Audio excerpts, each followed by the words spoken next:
welcome to the Naughty Joke Box. I bet you bought this video cassette because you wanted to hear a lot of four-letter words and filth and jokes with rude ends and rude beginnings and middles, too.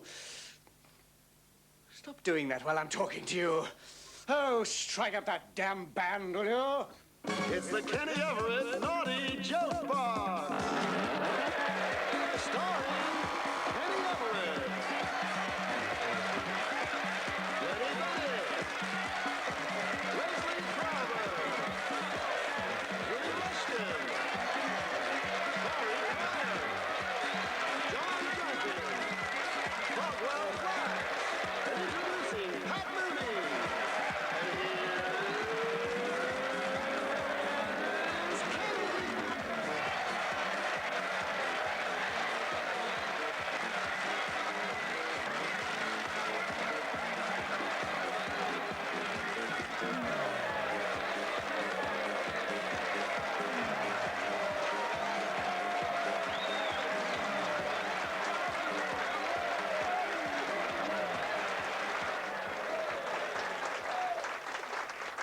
Good evening, ladies and gentlemen. This is one of those things that are sold over the counter, this video. It's not going out over the air, but we're not going to be too naughty, because Derek and Clive have done that already. Right. There was this cunt with big tits. Good evening and welcome to my Naughty Joke Box. Yes, here we are in Caesar's Palace, Las Vegas.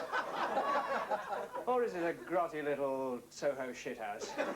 We're ready to whip your brains to cream with jokes that Lord Thames and the Beeb wouldn't let us do. But don't worry, Mum, we won't go too far, because there's a representative from the International Video Censorship Committee in attendance. He'll be keeping a closed eye on the proceedings. This is disgusting. Then why are we doing it?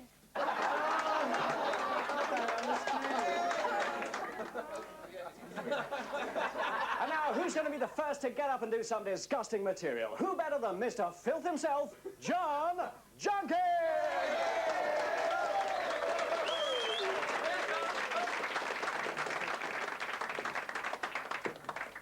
Terrible coming on after a dwarf. Oh, hell. May I say, not only is it a great pleasure for me to be here tonight, it is also bloody inconvenient.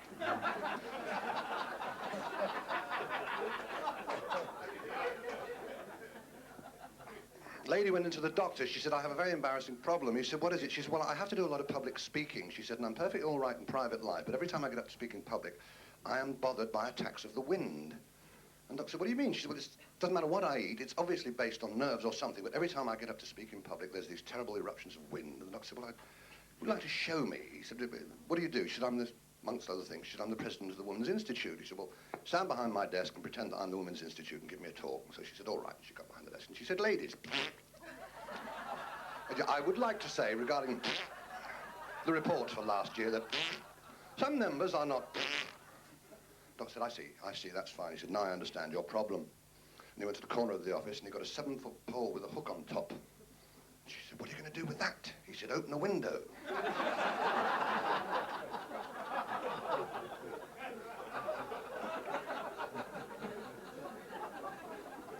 Fellow was walking home from work one night and he suddenly passed a shoe shop, and in the shoe shop was a pair of shoes made of genuine crocodile skin, and he fell deeply in love with them.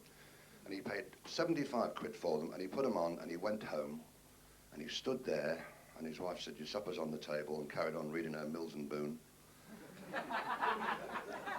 So he finished his supper, and he put his feet up on the table, and she took no notice. She just cleared the table.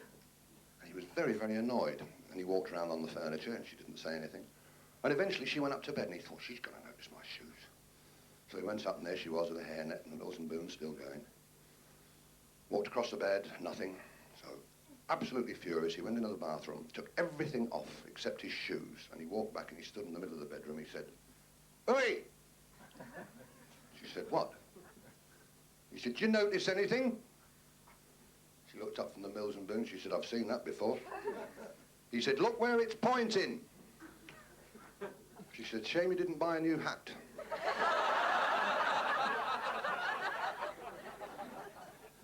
Little boy and a little girl walking home from school. The little boy said, excuse me, and he went behind a tree. And little girl, being like all little girls are, went round and looked. And he was relieving himself, and she said, "What's that?" He said, "That's my tinkler."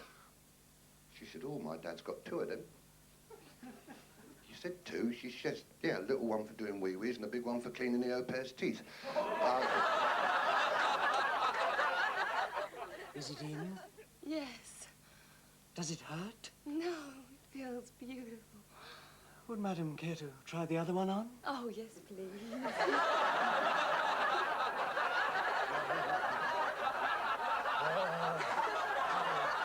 I know you're in there.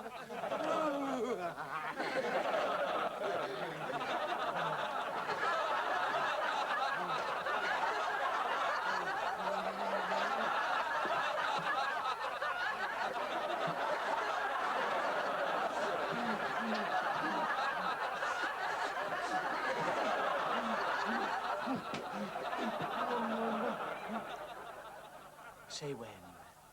Right after the next drink.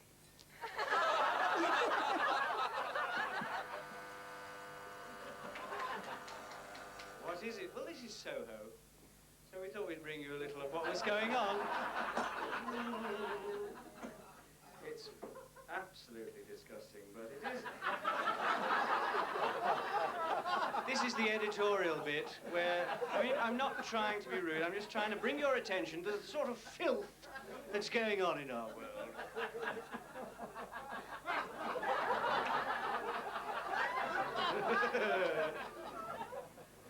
Ooh. Oh, don't you wish you had one of these at home?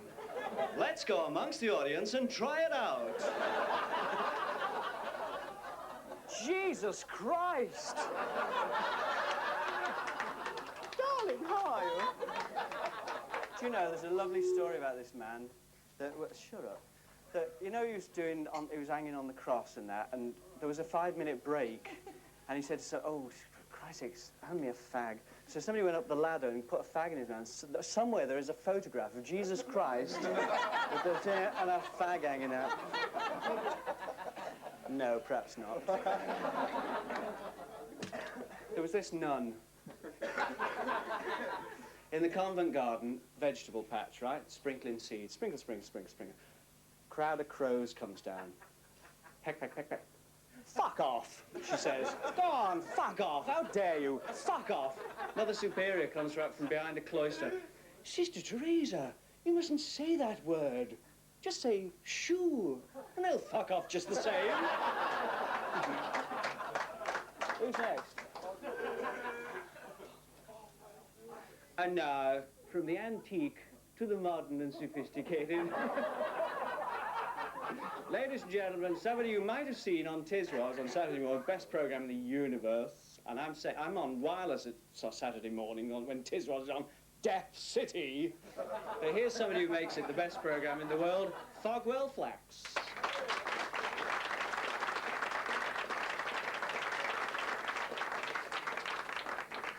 Thank you very much indeed. No, I really actually... Okay, cut it.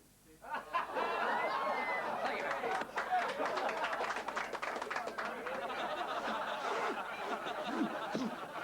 I love you, Red. I love you, darling.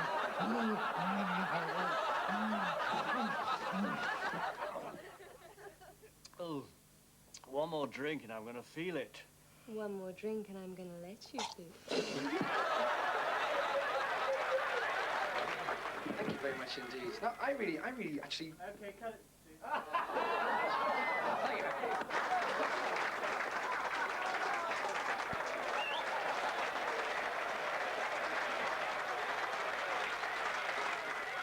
Hello, shitheads. Gizzard puke here. Supply any cloths for the evening? You may notice the accent. I borrowed it off one of my old characters. I haven't got too many, I've got to make them last. You may wonder why I have so much cloths. It's because I went to a very exclusive school. Not just anyone can go there, you've got to be sent there by a judge. I remember one day we were sitting there in a classroom and a teacher came in and said, "Okay, you turds, We're going to have a different kind of lesson today. It's like an observation test. I'm going to hold various objects behind my back and give you a brief description of them, and you've got to try and guess what they are. Right. I've got something behind my back now. It's yellow, and you can eat it. I said, it's a banana. She said, no, it's a lemon, but shows you're thinking. She said, I've got something else now behind my back, something else. It's red, and you can eat it. I said, it's an apple. She said, no, it's a plum. Shows you're thinking. Just then, a little kid in the corner said, hey, Teach, I got one for you. I got something in my hand under the desk. 3 inches long, red at the end. Teacher said, you filthy little bastard. He said, it's a matchstick. Shows you're thinking, no? Here, did you hear about this little boy who, 5 years old, got up in the middle of the night to go to the bathroom, on his way past his mother and father's room, pokes his head through the door, watches for a few minutes, and then says, how do you like that? And they tell me off for sucking my thumb. I really like the way that he had the nerve to say that. His eyes are cute and flirty, but his jokes are rather dirty. Isn't it a shame there's so many respectable people wanting to buy this tape? Who is it? Lenny Bennett, oh dear. Oh, all down in one go, quick.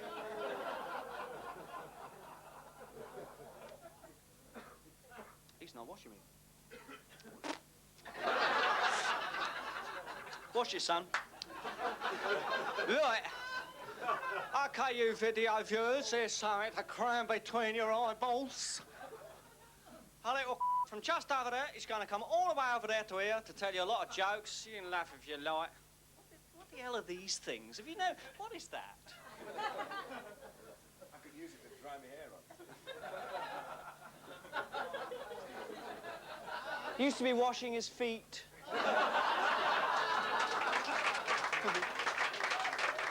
Ladies and gentlemen, Leonard Bennett, thank you.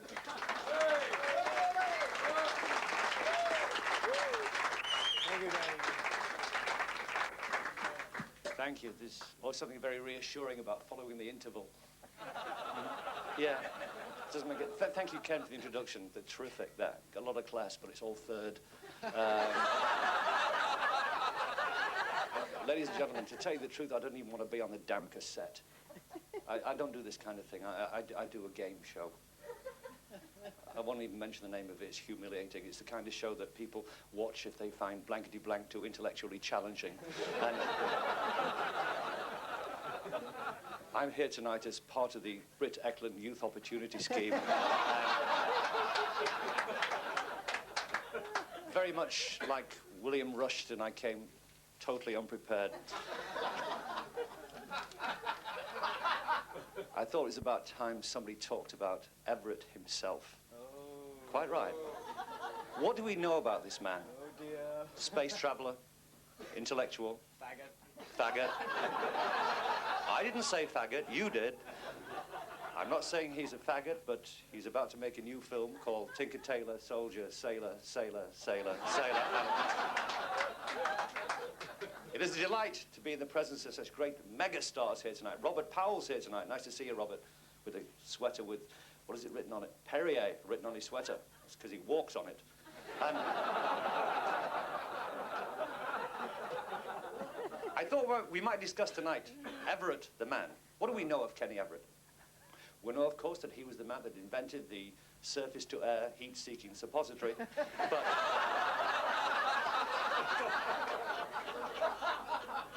I have in my hand a piece of paper given to me by Ken's own personal press representative, Ken Livingston.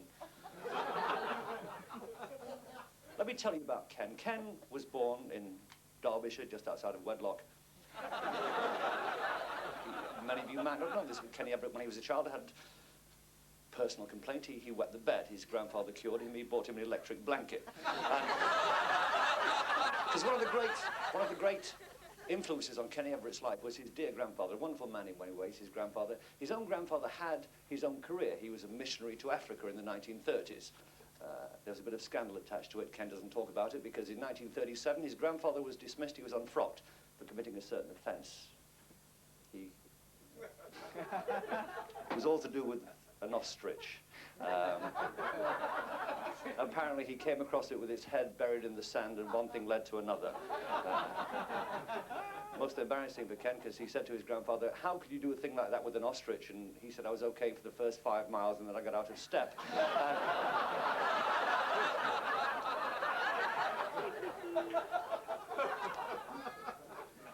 He grew up a happy child. A little later in his life, his first job, he was a contortionist. A little later after that, he was arrested for indecent exposure. He was worried in case he'd had it hanging over his head for the rest of his life. And his first job, according to this, was at the London Zoo. He was sacked for putting Balderma on the leopards. And as part of his ongoing career, he joined the army. They had a long military tradition in the Everett family. His father was a prisoner of war for 5 years in England. And Ken went for his army medical, and the doctor said, "Take all your clothes off," and he did. And the doctor laughed, which is humiliating for a man. And Ken said, "What are you laughing at?" And the doctor went, "Oh." And Everett said, "We're only going to fight them, aren't we?" And, he left the army and he came into show business, which we're all very grateful, because Ken, I mean, many people say he's a superstar, he's a megastar. Some people say he's a boring little fart. But No, wait a minute. I know you like ketchup with everything, but this is ridiculous. You know, darling, I've always had a soft spot for you. So I've noticed. Now it is time for a break, so let's break. Who's the next? Pat Boone.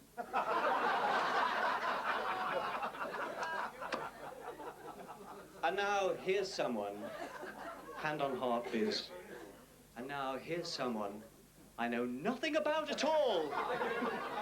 Pat Moody.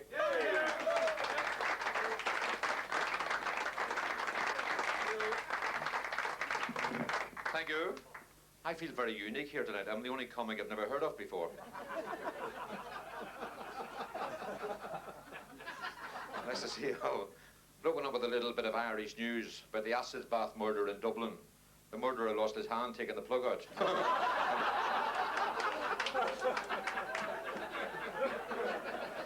That's not too blue, is it? No?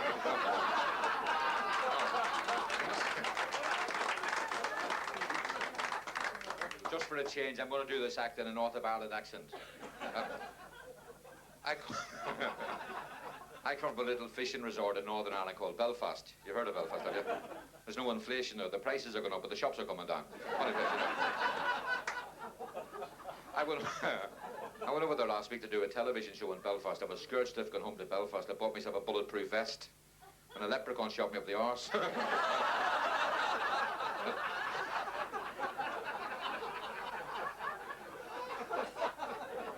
My pal Murphy, he's Irish, through a friend of his father's. He's a great character, Murphy. He's been married twice. He lost his first wife in a wishing well. His name's Mick Murphy, but all the girls in Ireland call him Nicholas, because that's how he normally leaves them. He went to the doctor. He says, "Doctor, I'm very worried." He says, "When I make love to my wife, the first time I make love to her, I'm freezing cold, freezing. And the second time, I'm all boiling hot and sticky and sweaty and perspiring all the time." Doctor says, "I've been a doctor for 25 years. I've never known this before. I'll have to examine you." And he gives him a cardiograph and blood pressure and kidney test and everything. He says, "I can see nothing wrong with you. You better send your wife in." And Mrs. Murphy came in. He says, "Can you explain this, Mrs. Murphy, that when he makes love to you, the first time he's freezing cold, and the second time he's all boiling hot and sticky and sweaty and perspiring all the time?" Oh, she says, "Easy enough, doctor. The first time's in January, the second time's the middle of August."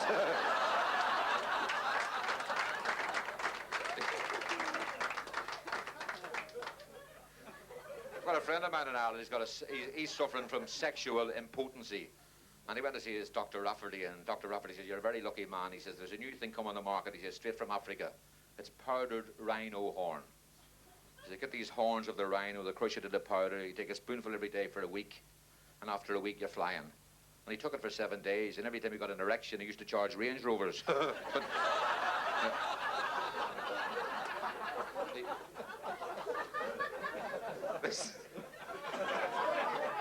this girl. What about that fella in Belfast? He hated his wife that much, he wrote Protestant on her back and sent her down the Falls Road. And she came home that night with £60 in her pocket because he couldn't spell Protestant. I overheard a couple of tarts talking as I came here, in Dean Street. And one said, how's business, love? She said, marvellous. She said, I can't, it's unbelievable. Unbelievable, dear. She said, well, if I had another pair of legs, I'd open in Manchester.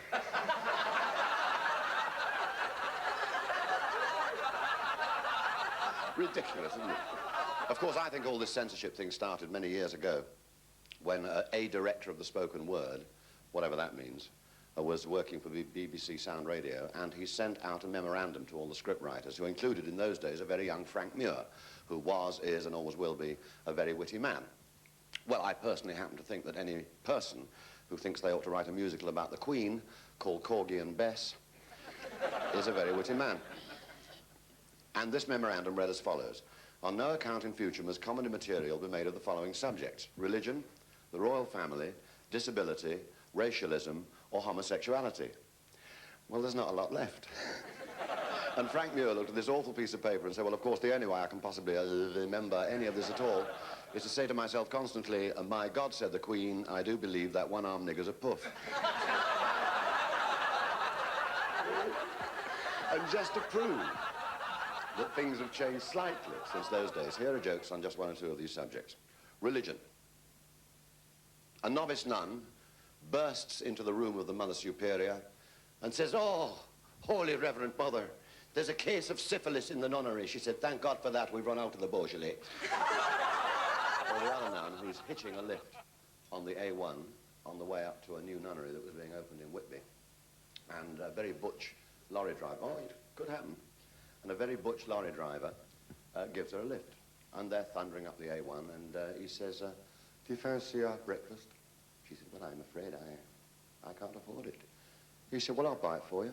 It'll cost you. She said, yes, I think I know what you mean. So they had breakfast, pull up for Carmen. A little way further on, they got into a lay-by, aptly named, and he had his wicked way, as they say. And they start thundering once again, due north up the A1. And he said, what you going to tell the Mother Superior at this gaff in Whitby then, when you get there? She said, well, I shall simply inform her that I was given a lift all the way up into Yorkshire by a delightful and very desirable young lorry driver who raped me twice. He said, what you talking about, twice? She said, well, we're going to have lunch, aren't we?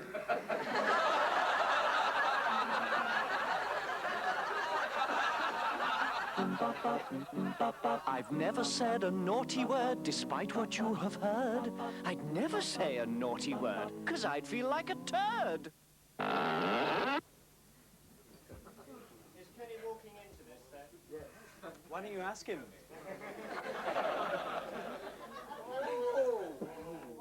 Bitchy poos.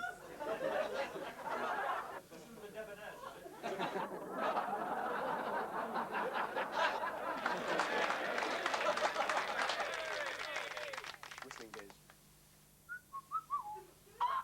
I don't believe it. It's Emmanuel, right here next to me. It's my lucky day. Together we'll reach the heights of ecstasy. You with all that, and me with my burning desire for the bizarre. Come with me now, my little hot face, to erotica. That's where you want to go, isn't it? No, Luton Airport.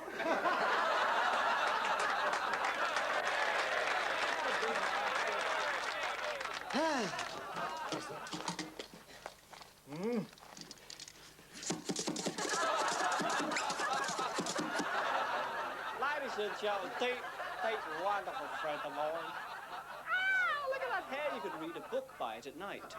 Barry Cryer!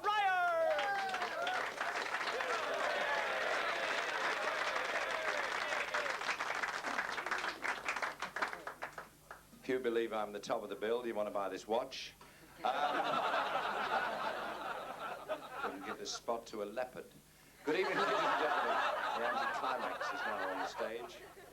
Which reminds me of the incident when I said to my wife, when you reach a climax, why didn't you ever say anything? She said, you're never there.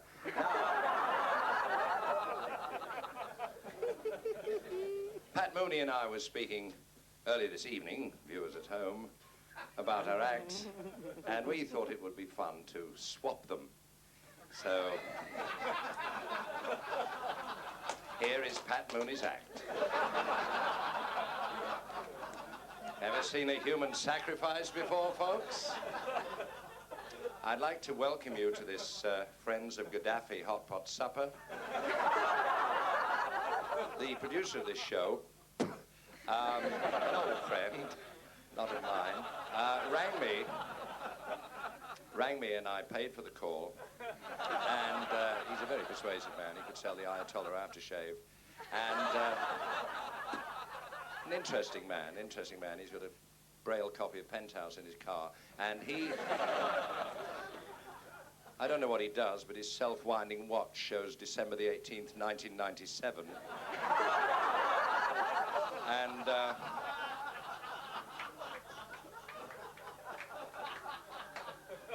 he asked me along, and I said, I don't tell jokes. My big thing is magic, but that's just my opinion. And it's nice to be here at the Hollywood Bowl, because usually I work hotels, and when you work hotels, you get a whole different slant on things, because hotels are owned by Arabs these days. The whole sphere of influence has shifted, hasn't it? Why do people think Arabs are so clever? Because they're in oil, you know. Sardines are in oil. Nobody thinks they're clever. Climb in a tin, close the lid, and leave the bloody key outside. But you hear things in hotels. I heard two salesmen talking one night, and one said, I'm in microchips. We're so successful, we're moving into smaller premises. And the other one said, I'm doing chest wigs. He said, you're kidding me? He said, no, I'm doing chest wigs. He said, it's a big thing now. He said, you're kidding me? He said, kidding you? He said, we're doing so well next year, we're thinking of going pubic. I did a football dinner at Wembley. I'll go through the material just for the edit. I haven't got a piece of paper. Mind you, there are times this evening when I wished I had. But I was at...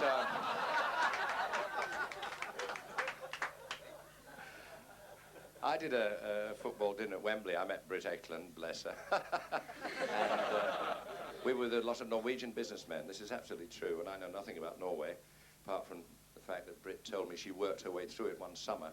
And no, she's lovely. She's known in our business as Martini. Anytime, but the Norwegian businessmen were telling me about a commercial they'd made, which was a great failure, because you know the big thing is Danish lager in this country. And the Norwegians had made a lager, and they call it Pjors, which I think just means lager in Norwegian. And they made a commercial, and it was a classic, because the man's voice said, looking for something different, this one is Norwegian. Looking for something light, bright, with a bit of a bite, get Pjors, the Norwegian lager. So next time you're looking for something that little bit different, say to your barman, up yours. But be careful, his knee may refresh parts other barman cannot reach. When you stand up here, I mean, it's amazing tonight. I am, as I say, in the anticlimax on legs. You cast your mind back to the jokes you've heard through the years. One of my favourites was the curate who was going to give his very first sermon. He was very nervous and apprehensive. And he said, the older, more experienced vicar, he said, what do you do? He said, well, you've seen me give many a sermon. He said, yes. He said, you've seen the glass of water on the pulpit rail? He said, yes. He said, well, it's not water, it's neat gin. So the young curate took this tip, and he had a big tumbler of neat gin, and he quaffed from it all through the sermon. And afterwards he went back to the vicar, and he said, how was that? He said, it's one of the best first sermons I've ever heard. He said, it had fire and authority and held the congregation. Very good indeed. He said, just three little things I'd like to tell you. He said, when you finish the sermon, he said, don't tear up your notes and throw them at the congregation. He said, when you leave the pulpit, walk down the stairs, don't slide down the banister. And strictly speaking, David slew Goliath. He didn't knock 7 bloody bells out of him. And his sling was full of shot.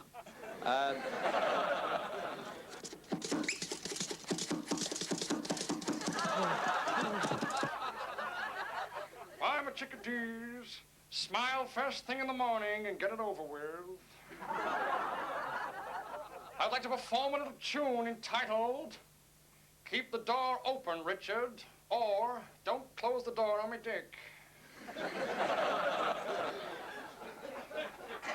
Don't make love in the cornfield, Nellie. You're working against the grain.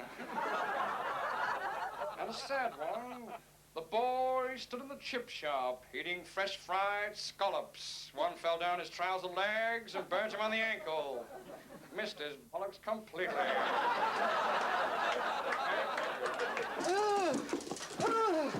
Thank you. The pump will do fine. Where I was like a little boy in a shop. He's watched all the John Wayne films, and he's standing in a shop with a cowboy hat and a toy cap gun. And he walks up to the counter and says, "Stick your hands up, I want ice cream." And she says, "Do you want crust nuts?" He says, "Do you want your tits blowing off?" No, thank you. I mean, take her home, she's ready. No, like the little boy that comes home with school party. I'm sorry, this mum is talking to him. She says, "Have a nice time, love." She said, "It was great, Mum."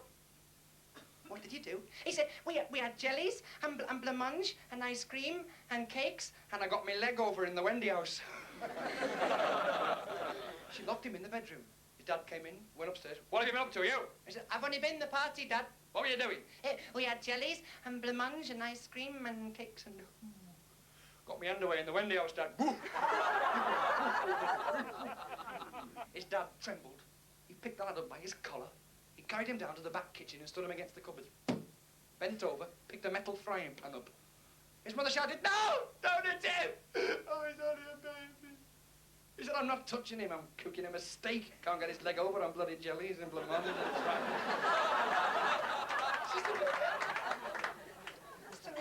It's amazing. I mean, okay, Wendy House, I mean, they have them in play schools, don't they? I mean, the kids, before they even go to school, are indoctrinated as to what life is really about. I mean, have you seen this program that's on all week? I mean, in England, in Britain, it's a very, very popular program. It's on twice a day all week. And it's sort of, it's called Play School, and it shows children how to live the real life. It shows them, they sort of have to act it out, don't they? They have all these games where they pretend to live. Right, they do lots of lovely little sketches. Like, "Hello, I'm going fishing today. I've got a rod. Some fishermen have big rods. Oh, I've caught something. Men with big rods often do. To go fishing, we need bait, like flies and fleas. I like fleas. I think I'll be a flea. Bing. Bing. You try. You can be a flea, find a partner at home, and have a jump. It's amazing. I mean, to have a jump, what do you need to have a jump? You need to visit a chemist for a start off, don't you? So, I mean, you can't hide the kids in chemists. They're going to be there, aren't they? The things you get asked for in chemists. Have you seen the sort of people go rather embarrassed to the counter, sort of... Excuse me, could I have a packet of protectives and a box of Quells, please? I thought if it makes you sick, don't do it. Good job, that. Ooh. Hello, darling. I know I'm a dirty, stinking, spotty old fart, but, you know, you and me, together, sliding around over each other, we could make beautiful music, you know, darling, you know? How about it, eh? How about it, eh? Do you mind? Do you mind? Good joke, that. Hello, darling. Hello. Ooh, would you like to come and play? You know, you and me, together, alone, the two of us, making beautiful music. I mean, say the word and... Oh, my God. I mean, how about it, eh? That's all right with me. Go right ahead.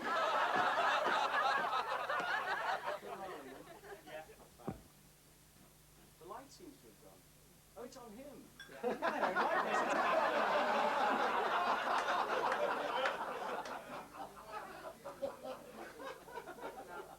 Yes, terrific.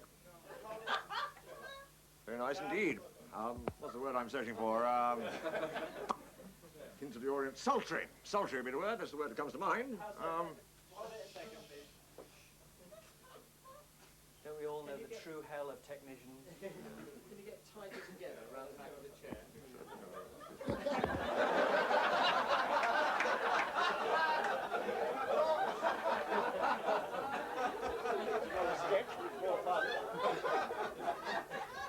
I remember that. Just a little bit.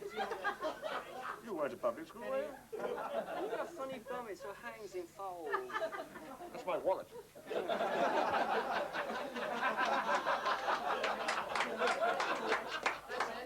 That's not.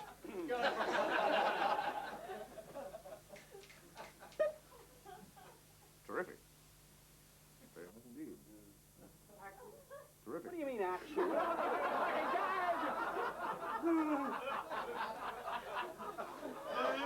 It's not being a professional. He's doing it over and over again without embarrassment. I haven't come to that yet. Terrific. Yeah, that's really great. Yes. I don't know what the word is I'm searching for. It's probably hint of Oriental mystique. Sultry. Sultry would be the word I'm looking for. Shapely. Shapely. Desirable. Sultry, shapely. Desirable. Expensive, I would imagine. Expensive, yes. What's the going rate? What, £50? £400. £400. £400. You're ad-libbing. Well, anyway. Cheap at half the price. Yes, indeed. Here you are, my good man. Thank you very much. The big question is, can I get it off? I should imagine so. Use your imagination. All right. Excuse me, sir. Would you mind? Thank you very much.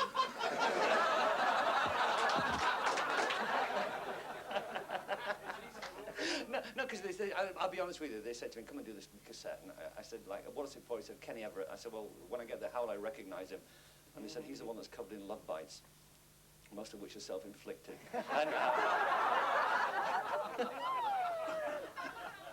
And you see, because I don't really do rude jokes. I'm not really into sex because I'm married. Really, my wife and I don't have all that great a relationship. In fact, like, the only time we're really sexually compatible is when we've both got a headache. And I should tell you, it's always been the same, because we met, my wife and I, on a night very similar to this. It was a seance. And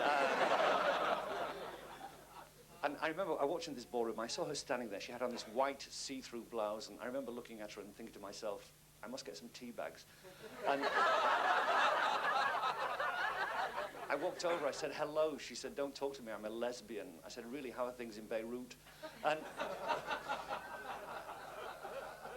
I said, may I take you home? She said, I'm nervous. I said, there's no reason to be nervous. Let me take you home in my car. I'll show you wonderful sights like the soles of your shoes in my wing mirrors. And you had to be there to understand it. And we started going out, and we're married now, and it isn't the happiest of sexual relationships. It was okay, you know, when we were courting. She was a Sunday school teacher. I only married her because she knew her way in a manger. And since we're married, things have changed. She's not as warm as she was. In fact, you know, how can I tell you? If I want to teach our dog how to beg, I let it in our bedroom. And it's a shame if you marry a woman like that, because I've always looked upon my wife's body as a place of worship. It's somewhere to go on a Sunday morning. And should I tell you something personal?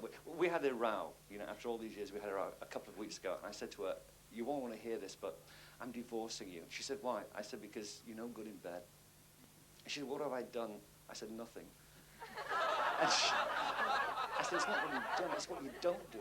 She said, how do you mean? I said, well, you don't move and you don't moan. I like to moan when I make love to you. And she said, well, after all these years, I deserve a chance. Give me a chance. I said, okay, I'll try. So we went to bed, and this is personal. And we started to make love, and she said, now. I said, no, later. And she said, now. I said, no, I'll tell you when. And she said, now. I said, okay. And she said, you don't give me enough housekeeping.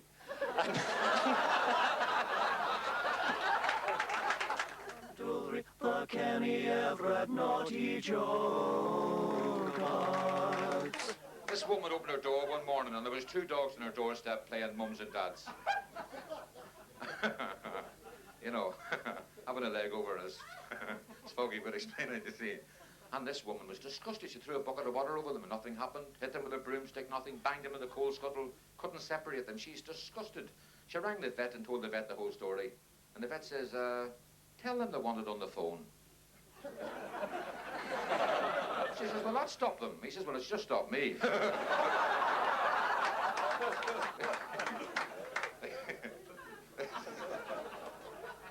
Little Jewish couple walking through Hyde Park, and a flash came from behind a tree and went like that. And his wife said, hi, me, what a lovely bit of lining.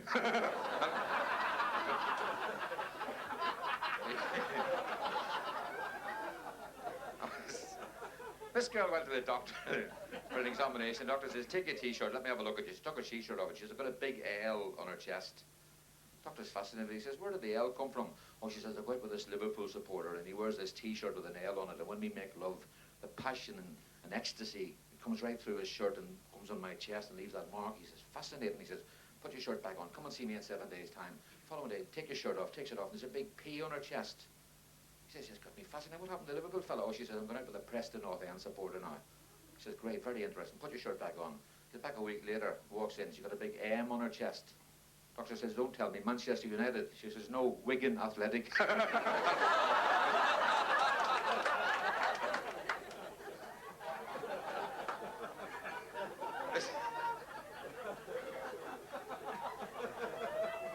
This fella died and he's lying out in the funeral parlour, and the mortician rings up his wife. He says, Mrs. Jones, we've got your husband's body here in the funeral parlour, but we're having difficulty in getting the lid on the coffin because he's died with this massive erection.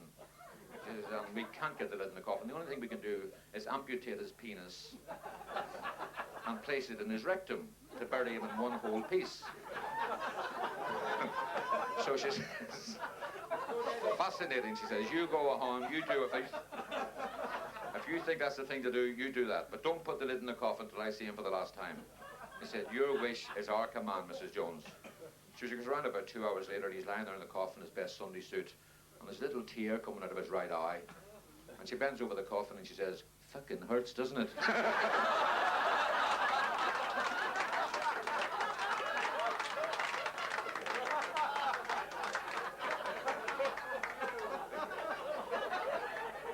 The clean ones are the best, aren't they? Anyway, listen.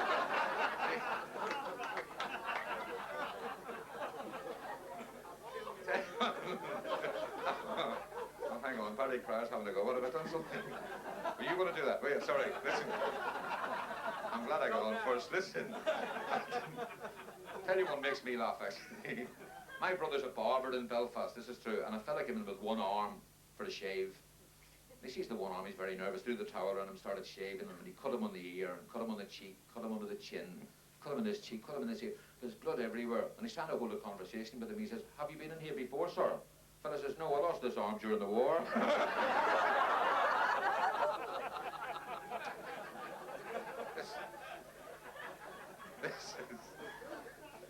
This is little little Irish woman, Mrs. Murphy. She says to her husband, she says, Paddy, she says, you're not half the lover you used to be. She says, you used to be the best lover in the village. Not only from me, but from all the girls in the village. You're a great lover. She says, you're losing your potency. Get round to that doctor and see what he's got to say about it. And he comes home that night, pinstripe suit, bowler hat, briefcase, umbrella, kitten leather shoes, all the gear. She says, what are you doing dressed up like that? He says, I went to see that doctor with Jesus, and he told me I was important. And if I'm going to be important, I'm going to dress important.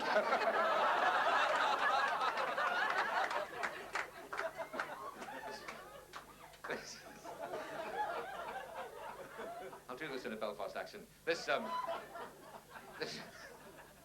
wee Belfast woman went to the doctor. She says, Doctor, I'm very worried. She says, me and my husband, Paddy, have been happily married for 10 years. And I only found out yesterday that he's impotent, she says. And all our lives we wanted to have a wee baby. And I've been watching these documentaries on television about test tube babies and everything. I was wondering, is there ever anything you could do to help me have a little baby? The doctor says, of course there is, Mrs. Murphy. I'll try and explain to you as scientifically simple as possible. What we do, we keep quantities of the male sperm in a deep freeze in bottles. And when the moment is right, we can inject this into your ovaries. And in 9 months' time, you can have a little baby without the necessity of copulation. She says, that sounds a bit scientific to me, doctor. She says, I'm not sure whether I understand. You're not. You mean no more of that, no more of that nasty business on a Saturday night when he comes in from the pub, breathing Guinness all over me. Me just lying there thinking to myself, oh, Jesus, I'm going to miss Starsky and Hutch again tonight. Oh, must dust those cobwebs in the morning. Oh, she says, thank God, I never fancied. I think it's unhygienic. You just pump the stuff into my overalls, and that's all there is to it. Doctor says, Mrs., you're embarrassing me. Just take your clothes off, lie on that couch, and I shall go to the laboratory and bring a bottle back from the deep freeze. And 5 minutes later, the doctor arrives back with his trousers slung nonchalantly over his shoulder. And the woman sat bolt upright on the couch. She says, what's the matter, doctor? Oh, he says, I'm very sorry, there's no bottles left. You'll have to have a draft. I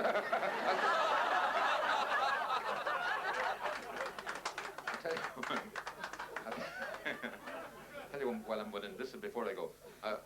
This woman sitting in the house one night, and her husband comes home. He says, listen, love, he says, I'm fed up with our sex life. It's getting very boring. She says, I'd like to do something different.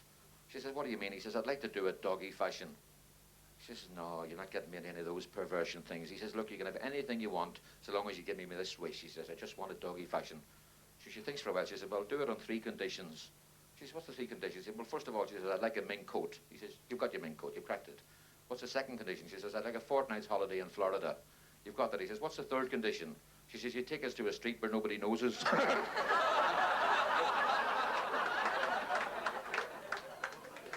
You're very kind. I'm getting off while I'm winning. Good night and God bless you. Thank you very much. Thank you.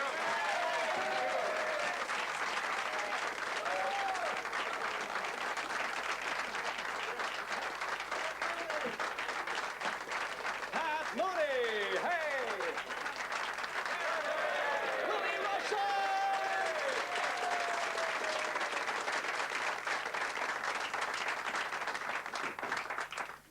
One hell of a warm-up, Kenny.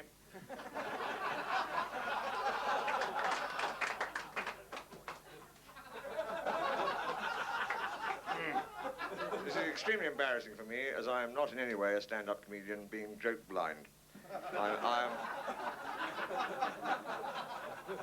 I'm also a stranger to glitter, but it's a great privilege to share with you this tinselly view of what is usually enjoyed only by Danny Ruse, gynecologist.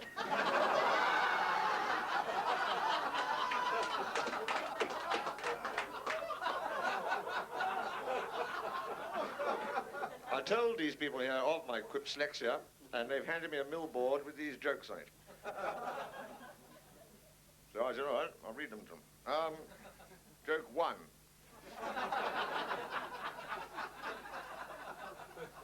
I never liked the word homosexuals. I've always thought of them as poofs, which is the plural of poof. 2 poofs in lift. The trouble is I can't do voices either. I can do Harold Macmillan, but it's very unlikely.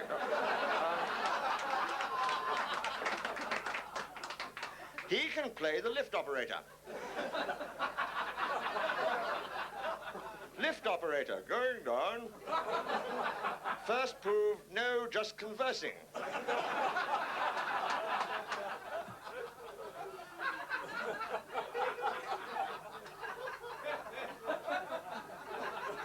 I should have been a comedian. Joke 2. Actually, no, this is going a bit far. No, A, I'm quite fond of Norman St. John Stevens. And B, I do draw the line at any joke involving a charabanc load of nuns and Oliver Reed.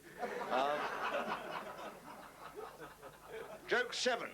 Now, this is quite nice. This is ethnic humour. This is an ethnic joke, Canadian joke, so it should be very entertaining. It concerns an absent-minded Mountie who jumped off his whistle and blew his horse.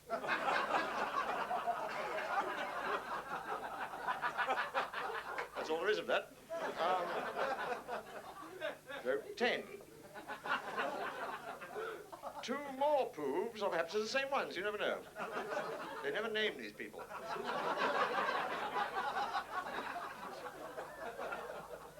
First poof, how's your bum? Second poof, shut up. First poof, so's mine, it must be the cold snap.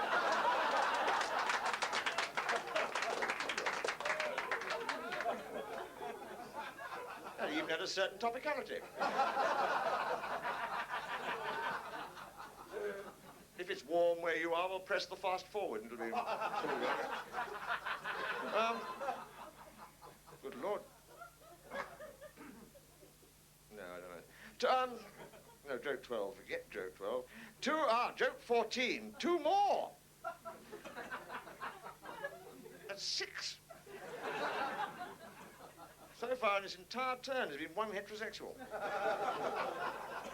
And that was Harold Miller, and I introduced him. 2 more. These are actually engaged, apparently, in unnatural vice on a lilo near Knightsbridge. Enter a policeman. That's something. That's visual.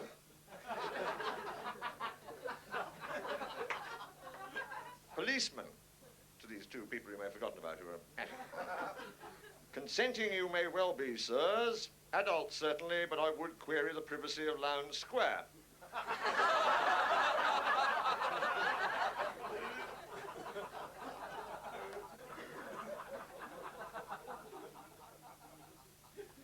Teacher to class. This is where these jokes get very unlikely.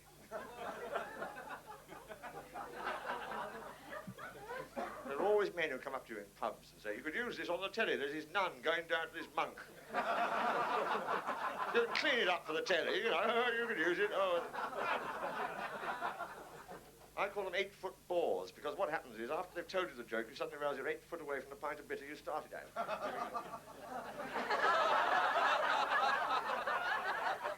Schoolroom. Teacher to class. I mean, this is so silly as to be laughable. Today we're going to spell 4-letter words. Terrific. Anybody know how to spell a 4-letter word? Small child. I'll crouch for this, but I won't. Yes, miss. Teacher, right, Harry. Small child, Harry. F-U-C, teacher, quickly. That's in brackets. Be wary, Harry. Harry, M. Teacher, what does that spell? Harry, fuck 'em.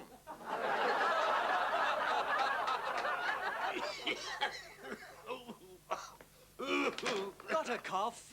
Got a bad cough? How would you like there to be on the market something that'll remove your cough and send it far away? Well, there is. It's new, improved far cough. Far cough? Yes, far cough. I didn't mean you. Far cough. And now it's time for freeze frame fun. This is that section of the show for all you rich bastards with special machines that do single frame facility. Yes, you've guessed it. We're going to do the really naughty bits, 1 frame at a time. And here comes the first one. Great, wasn't it? You know, when I stand like this, I get a pain right under my left arm. Disability. A Yorkshireman dies, and you can't get more disabled than that. And on their way to the house of the deceased are an undertaker and his very young apprentice. And the undertaker says, now look, lad, he said, if you want to know out, ask. You will never get anywhere unless you ask. He said, right, Carl. Right, Carl. So they get to the house. He said, well, there's one question straight off, and he rode up. Where's the widow? He said, there's an explanation for that. You will very often find that when the bereaved is that bereft, she flies straight back to the bosom of her own family. It's a well-known psychological fact. Get upstairs and see how the body's getting on. So he goes upstairs, he comes down, he says, well, it's lying flat on its back. Stark naked. He said, there's an explanation for that.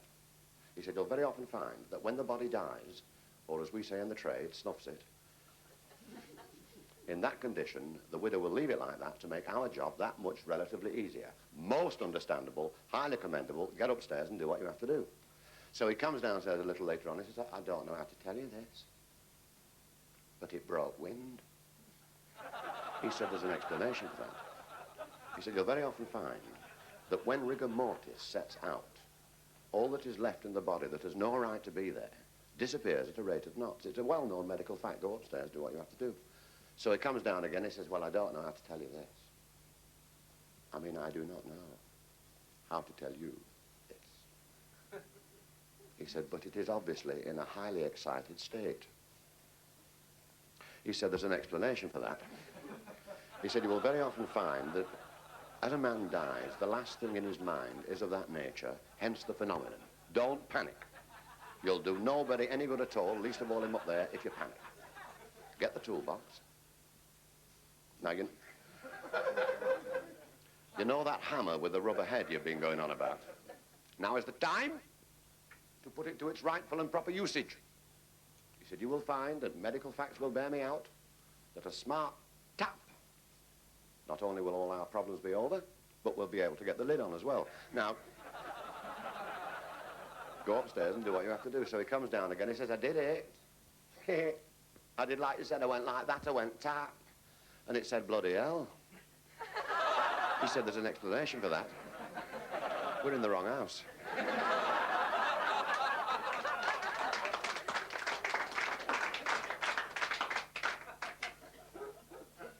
Ridiculous.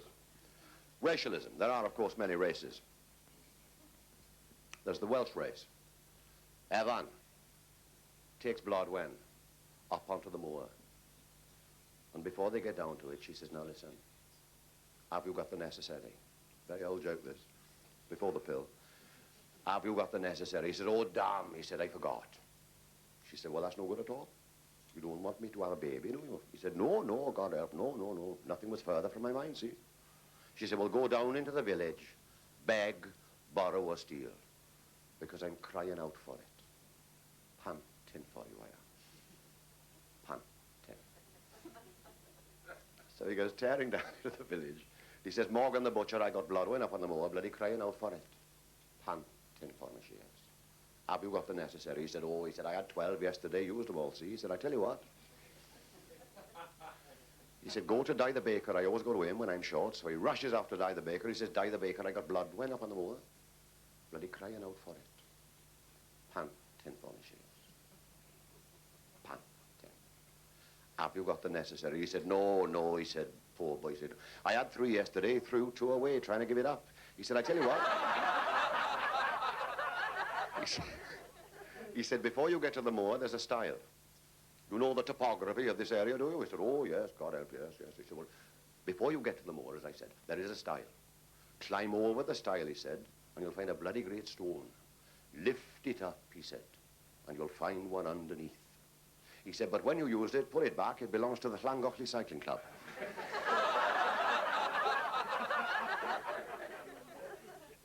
A Scotsman, another race, goes round the Ideal Homes exhibition, stops before a certain display counter on which there is situated a box. And he says to the assistant, who was a tinge limp in the wrist, he said, what's that wee box there? You. What is that wee box there? I want to know what that wee box there is. Can you not tell me? He said, yes. He said, it's the latest type of ironing board. So he said, we have the little box, the little knobs on top. We press the first knob, down shoot the legs. We press the second knob, out shoots the board. We do our ironing. Having done that, we put it all into neat little piles, if you'll pardon the expression, and we press the knobs, up shoots the legs, up shoot the legs, back shoots the board, and it's a box again. He says, my God, that's good, that. He said, that is great, that. I like that. I'll buy that. And he did. And he took this box to St. Pancras, or wherever you go to get to North Britain, and he stuck this box under the pillow of his sleeping compartment, noticing fortuitously, for the sake of this story, that on the opposite top bunk, British Rail had made its usual nose up, and there was a blonde lady. He says, hey, you, are we over here? She said, no. He said, you come over here. She said, no, I can't. Honest. He said, why ever not? Why ever not? She said, well, to get to you, I've got to climb down the side of my compartment, cross the floor of same, climb up your side, and I'll wake up the 2 fellas sleeping underneath. He said, you won't. He says, I've got something here Little stretch from my bunk to your bunk. You'll be able to climb onto it and crawl across to my bunk. And a voice underneath said, I don't believe you, sir. And anyway, how's she going to get back?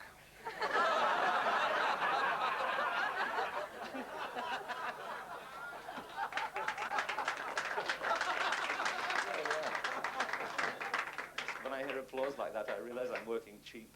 And, yes, we have a question for the lady at the front. What's your question? My wife is here tonight, yes, because obviously wants my body, one at the front. And, no, you see, because I don't, this is one thing I don't, not really into groupies. I mean it. I get a lot of this. Women want my body, and I don't do that kind of thing because my wife and I have got a tremendous sexual relationship. We're great. You know, the secret of being a good wife is you've got to think of great things to do. And my wife is a master of that. She thinks of weird games to play. She thought of a terrific game last week. How it worked out, she made the rules. She got in the kitchen sink, took all her clothes off and put a little bell on the bottom. And I had to go in the front room and I took my clothes off. And she shouted, wagon train coming through the pass. I had to ring the bell. And you had to be there to understand that as well. Because, you know, when you are married, you know, there are problems for married people. Like, when you make love, and this is, again, is personal. A lot of men, when they make love, find it difficult to restrain themselves. You know what I mean? Of course you do. Sometimes it's all over a little bit too quickly. It's biff, bam, good night, ma'am. And for men like that who do suffer from that problem, there is a secret. What you have to do is you have to think about something completely different while you're making love. True. My hobby is football. I love football. So when I make love to my wife, to make the ecstasy more prolonged, I think about Tottenham Hotspurs. And I went home the other night. My wife was obviously in a very sort of passionate mood because she'd left her teeth in. And we went to bed. And I put my arms around her and started to stroke her and caress her and cuddle her. And she was pulling the hair at the back of my head. And I was thinking about Spurs playing Arsenal. And she was digging her nails in my back and moaning all those little sweet words of love like, ah! And Spurs got this free kick. Just outside the penalty area. And she was beating on the wall with her fists and really going berserk, and I couldn't make my mind up. I thought, should I let Glenn Hoddle have a shot? Or should I let Osvaldo Ordilas chip it into the penalty area so somebody can head it into the net? And while I was thinking about it, she went to sleep. Wasn't bothered though, because Spurs won 3-1. And The Kenny Everett Naughty Joke Box. A joke told earlier or later, or even during my act on this cassette, depending on what's happening.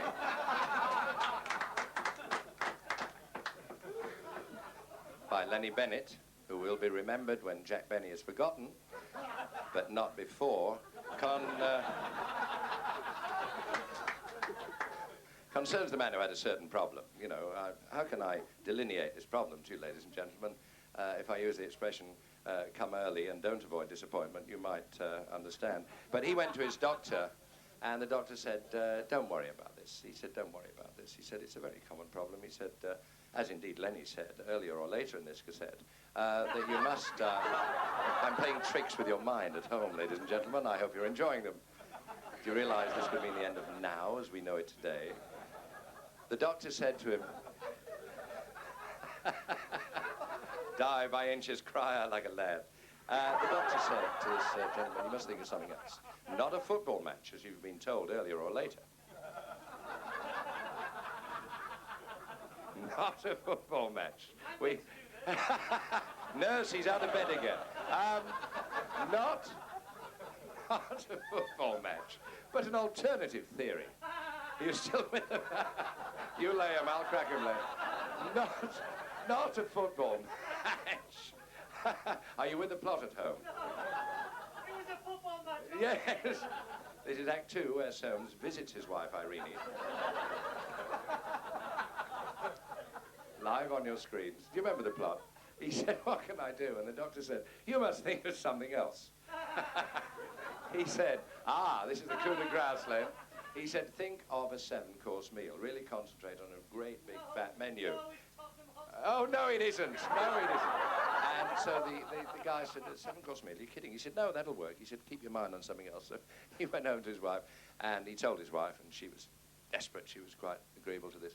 So they immediately started making love, and he said to his wife, he said, I'll have consomme soup and coffee to follow. Now, after extra time. Ladies and gentlemen, I won't do any political jokes tonight because I'm not a member of any organised political party. I'm a socialist. Oh, beautiful, beautiful. It's usually waiters. I'm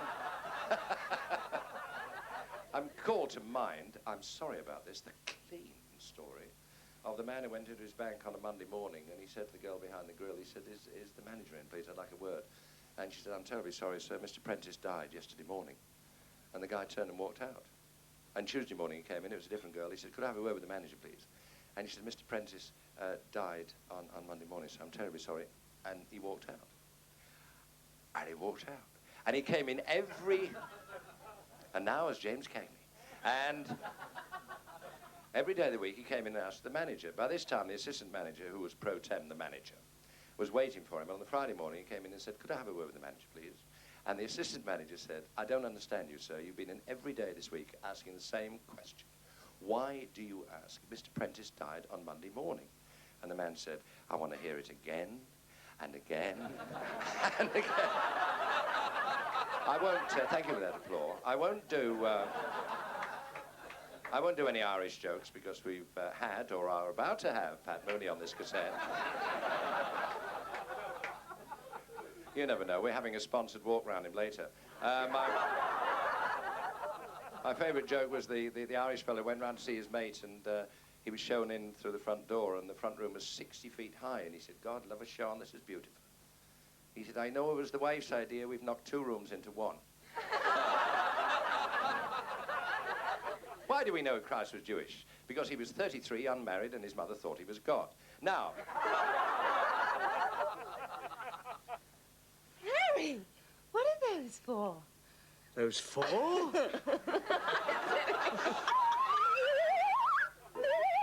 This geezer was sitting on a train, all by himself in a compartment. The train stopped at a station. Little old lady got on. She sat right across from him. Anyway, the train started. Little old lady took out her Bible, started to read.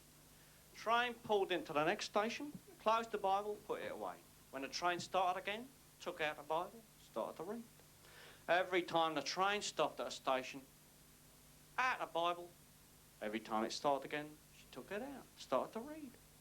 Well, he couldn't figure it out, so he leaned over and said, excuse me, darling, you're a nice old lady. I don't want to bother you, but why is it that every time the train stops, you put the Bible away? When the train starts, you go back to reading your Bible. Little old lady looked up and said, why don't you fuck off?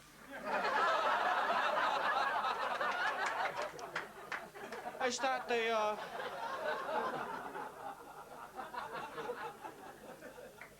Radio 2 joke? I'm sorry, darling. I just don't know what went wrong. It's just not good enough, Harry. Bad workman always blames his tool.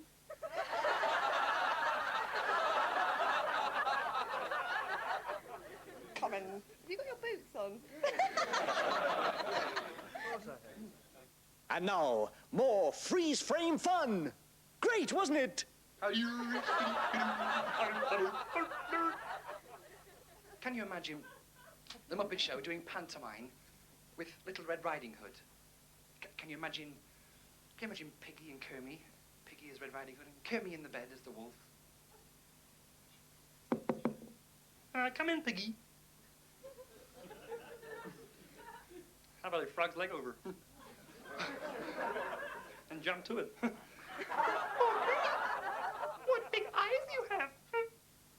All the better to see you with, Piggy. Oh, Kermie, what a big nose you have. All the better to smell you with, Piggy. Oh, Kermie, better to hear you with, Piggy. Oh, Kimmy, what a big mouth you have. All the better to gobble you with, Piggy. Gobble, gobble. Doesn't anybody screw anymore?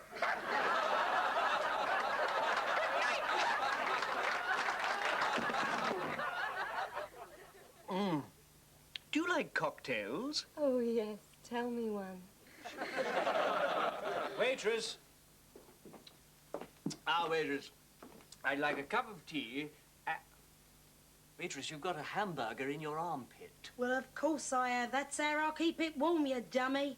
Well, cancel the hot dog. A lady walked into the bathroom and found her 13-year-old son having a wonderful time with himself in the bath. She said, "What are you doing?" He said, "It's mine and I'll wash it as fast as I want." Two choir boys sitting in church. One said to the other, "Is that Fanny Green in the front row?" He said, "No, it's the light from the stained glass window." Anyway, this geezer goes to the house of ill repute and says to the madam, "I want a girl." She says, "We got lots of girls." He says, "You don't understand. I want a very special kind of girl. She's got to be tall and skinny, real skinny, like she hasn't eaten for a month, and dirty, real dirty, mud all over the place. And the hair's got to be long and stringy and the gilberts dripping and mangy, you know what I mean? Sunken eyes, swollen stomach. Oh, she's got to look like she's been laying in a gutter for a year." Madam says, "I haven't got anything like that." She says, "Oh, there's no rush. Take your time. Here's me number. When you find one, give me a call." 3 months goes by. She calls and says, "You won't believe this. I think I found exactly what you're looking for. Girl came in a few minutes ago, about 6'2", weighs 4 stone, hasn't eaten for a month, filthy hair, long matted with garbage, lice jumping all over the fucking place. Her eyes are black and blue, chest caved in, teeth missing." He says, "Great, that sounds perfect. Send her over." She arrives, Mess City. Makes you want to throw up just to look at her. He says, "Terrific. I want you to take all your clothes off, lay in front of the fire." She gets undressed, lays on the floor, in front of the fire. He brings his dog into the room. Beautiful Afghan hound. He says to the dog, "You see, if you don't eat your dog food, that's what you're going to look like."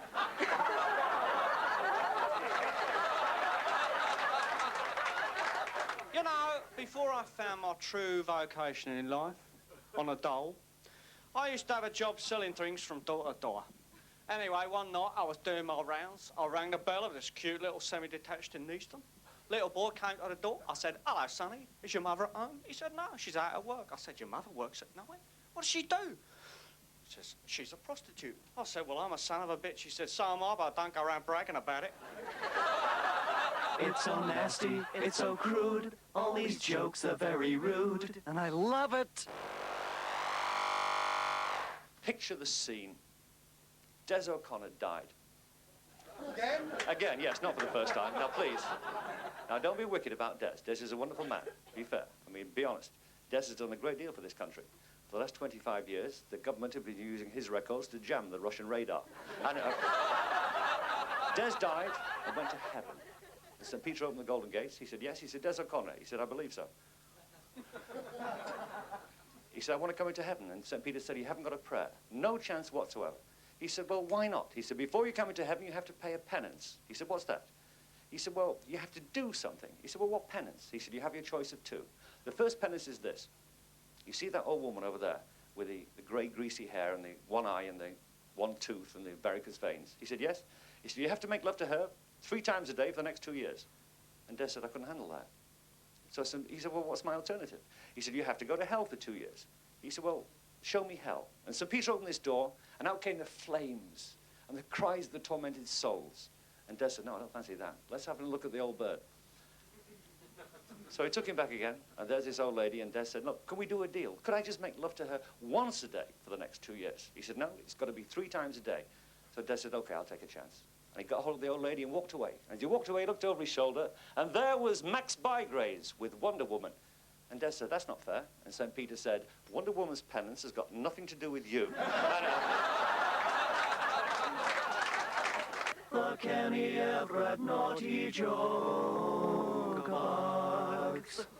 Well, I said the sound of the shahar, And we hope that you have enjoyed it and that you feel that the money was wisely invested in buying this video cassette. And if you didn't enjoy it, too late, we got your money. And now it's time for the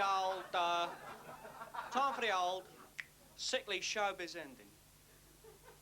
Close up, please. Closer, closer. Fine. Good night. God bless you, and thanks for watching.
Ladies and gentlemen, what do we have to call them over the airwaves? Goodies! And what are they really?